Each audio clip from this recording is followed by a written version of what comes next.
अखाड़ा के लइकन के आपस में ई तो लड़ा दिले बा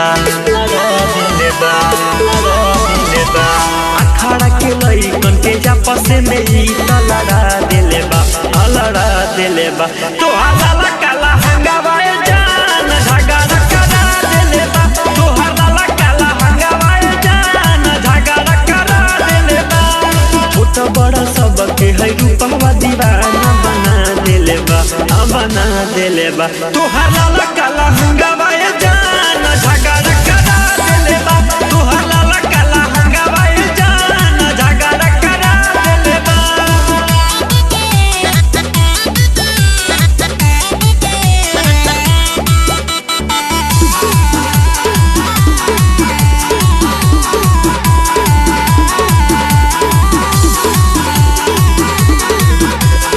एने देख ओने सुना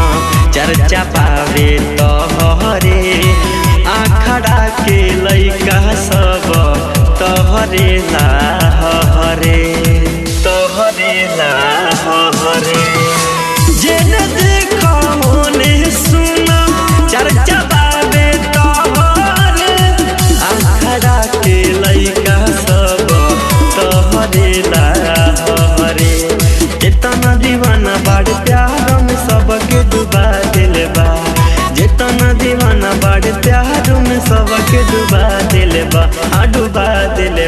तो हला काला हंगावाए जान झगड़ा करा दिले बा तो हला काला हंगावाए जान झगड़ा करा दिले बा।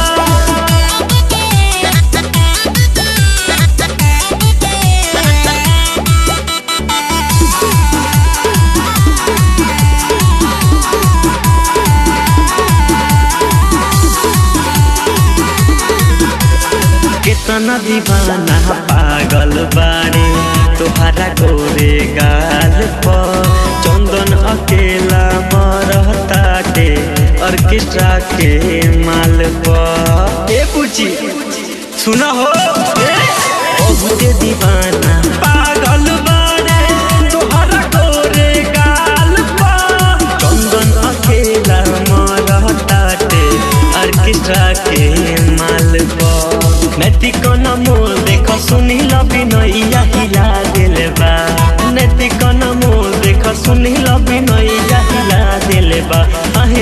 दिले बा तो हला काला हंगावाए जान झगड़ा करा दिले बा तो हला काला हंगावाए जान झगड़ा करा दिले बा।